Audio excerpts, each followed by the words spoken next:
Assalamualaikum warahmatullahi wabarakatuh. Salam bela negara. Apa kabar teman-teman? Semoga hari ini selalu sehat dan berbahagia selalu. Seperti biasa, kita akan belajar bersama hari ini. Tentu materinya sangat menarik hari ini.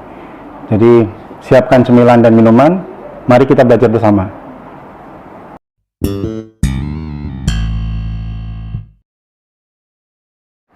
Hari ini kita akan berdiskusi tentang ekonomi politik media cetak. Pertama kita akan membahas tentang karakteristik media cetak terlebih dahulu. Jadi media cetak itu adalah media yang diproduksi menggunakan mesin cetak dan dia merupakan bentuk media yang paling tua. Media cetak biasanya dalam bentuk surat kabar, koran, majalah, atau juga selebaran atau buletin. Platform utama media cetak adalah tentu saja teks, foto, atau juga gambar. Nah, media cetak itu adalah praktek jurnalisme yang paling awal. Jadi dilakukan pertama kali oleh Kekaisaran Romawi kuno dengan menggunakan akta diurna atau papan pengumuman pada saat itu. Nah, Julius Caesar itu ingin pesan-pesan kekaisaran berupa keputusan, aturan hukum, dan lainnya itu tersosialisasi dengan baik, sehingga masyarakat bisa mengetahui informasi yang terkini. Untuk dapat mengetahui informasi yang ditempel di akta diurna, para bangsawan dan orang kaya kemudian memerintahkan budak-budaknya untuk membaca informasi tersebut, kemudian melaporkannya kepada mereka. Akta diurna kemudian semakin berkembang, sehingga kemudian muncul pekerjaan untuk menulis informasi yang akan dipublikasikan. Pekerjaan itu disebut dengan diurnarius, yang diyakini sebagai jurnalis generasi pertama. Apa yang dilakukan oleh Kekaisaran Romawi itu kemudian juga ditiru, diikuti oleh Kekaisaran Cina. Pada tahun 911 Masehi, di Cina muncul surat kabar pertama yang diberi nama King Pao, yaitu kabar dari istana. Kaisar Xuanzhou kemudian mengikuti jejak Kekaisaran Romawi kuno dengan menerbitkan surat kabar secara reguler setiap seminggu sekali. Penemuan mesin cetak kemudian menjadi puncak dari penerbitan surat kabar pada tahun 1450. 5 tahun setelah mesin cetak ditemukan, di Jerman muncul koran pertama dengan format koran modern yang seperti sekarang kita tahu. Perkembangan media cetak di Jerman sampai ke Italia dengan penerbitan surat kabar harian Gazeta pada 1536, kemudian disusul oleh Oxford Gazette di Inggris pada 1665. Memasuki abad ke-17 dan 18, surat kabar dan majalah semakin menyebar ke seluruh daratan Eropa, Amerika, dan juga di benua-benua lainnya. Nah, bagaimana dengan perkembangan surat kabar di Indonesia?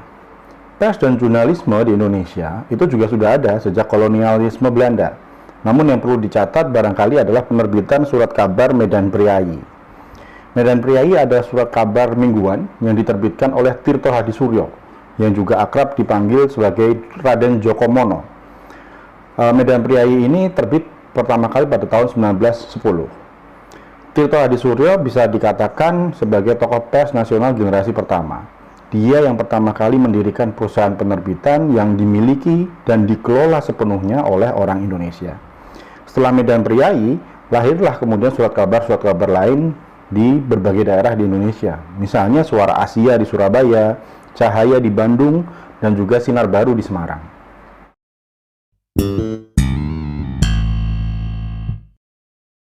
Nah, pada awalnya surat kabar itu memang digunakan untuk memberikan informasi politik, menjadi alat propaganda dan juga kampanye.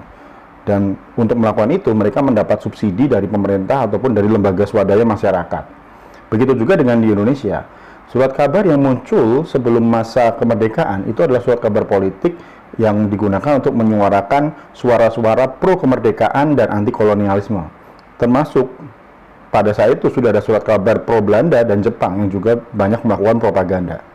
Setelah kemerdekaan, ketika pemilu tahun 1955, surat kabar di Indonesia banyak yang didominasi kepemilikannya oleh partai politik. Misalnya Harian Rakyat oleh PKI, Harian Pedoman oleh Partai Sarekat Islam, Harian Abadi oleh Partai Masyumi, kemudian juga Harian Kompas yang pada saat itu didirikan oleh para aktivis Partai Katolik. Apalagi pada saat itu, pemerintah mengeluarkan aturan bahwa surat kabar harus memiliki afiliasi politik kepada pemerintah ataupun kepada kekuatan politik tertentu. Nah, surat kabar kemudian juga berkembang menjadi institusi ekonomi. Itu terjadi menjelang abad ke-19 di Amerika Serikat. Koran The New York Sun itu menjadi koran yang pertama sebagai koran yang berbasis ekonomi. Setelah itu kemudian muncullah koran-koran lain yang akhirnya menjadi sebuah perusahaan raksasa di industri media. Misalnya The New York Times, The Washington Post, The Guardian, dan lain-lain. Di Indonesia mungkin Kompas ya, koran yang paling sukses sebagai surat kabar yang berbasis ekonomi. Berawal dari koran, Kompas kemudian juga memiliki banyak media cetak, jaringan radio, televisi, hotel, dan perusahaan lainnya sampai dengan saat ini.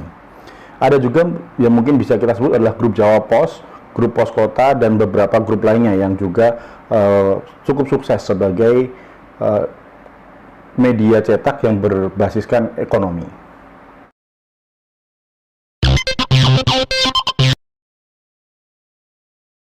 Nah, bagaimana kemudian perkembangan media cetak di tengah perkembangan media online?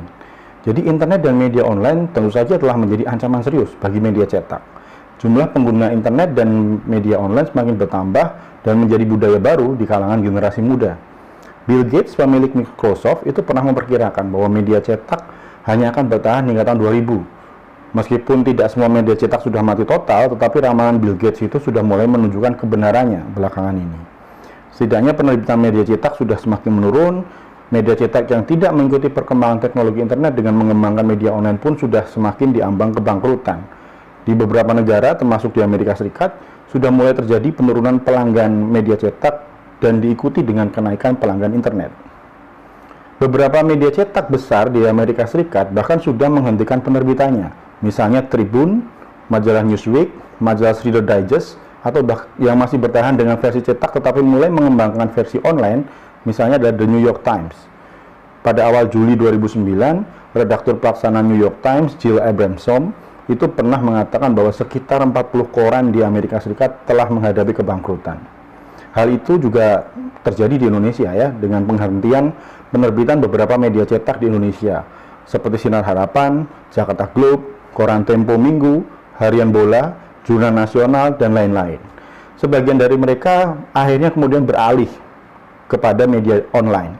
Ya, mereka menghentikan penerbitannya secara cetak, tetapi mereka mereka beralih kepada media online.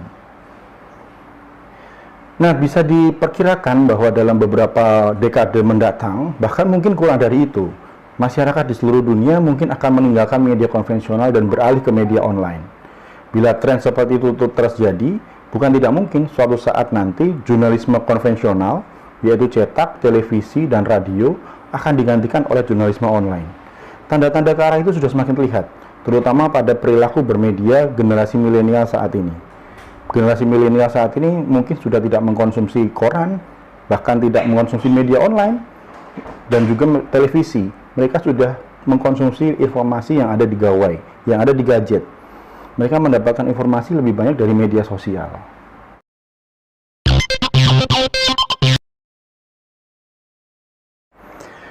Selanjutnya kita akan berdiskusi tentang ekonomi politik di media cetak.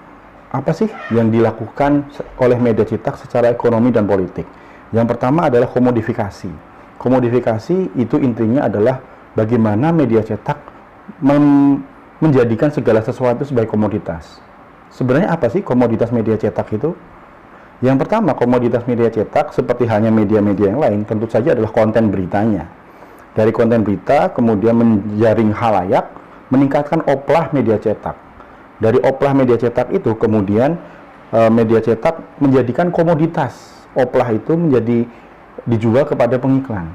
Ya, kita tahu bahwa pengiklan tentu saja mau beriklan di media cetak yang oplahnya tinggi. Jadi bisa kita bilang bahwa dalam hal ini halayaklah yang sebenarnya menjadi komoditas bagi media cetak. Karena kita tahu bahwa pendapatan tertinggi dari media seperti hanya media cetak itu berasal dari iklan. Kemudian konsep ekonomi politik yang kedua adalah spasialisasi. Spasialisasi ini adalah bagaimana media cetak menjangkau ruang yang lebih banyak dan tentunya untuk mendapatkan halayak yang lebih banyak. Itulah mengapa kemudian banyak media cetak, banyak koran yang kemudian juga membangun anak-anak koran ya, anak-anak perusahaan media dengan menerbitkan koran-koran lokal. Kompas misalkan, mereka menerbitkan Tribun, menerbitkan Warta Kota. Jawa Pos menerbitkan radar-radarnya di berbagai kota. Itu adalah bentuk upaya koran-koran itu untuk menjangkau ruang yang lebih luas dan khalayak yang lebih luas. Ujungnya apa? Tetap ujungnya adalah mengkomodifikasi khalayak untuk mendapatkan pengiklan, untuk kemudian dijual kepada pemasang iklan. Nah, konsep ekonomi politik yang ketiga adalah strukturasi. Bagaimana media cetak kemudian melakukan strukturasi. Strukturasi pada intinya adalah bagaimana perusahaan-perusahaan media yang berada dalam satu grup itu memiliki struktur ideologi yang sama. Terus tentu saja terutama itu berkaitan dengan pemilik medianya. Kalau pemilik medianya adalah seorang politisi, kita patut menduga bahwa kemudian ideologi politik pemilik media itu juga diterapkan oleh si koran-koran yang ada di dalam satu grup itu.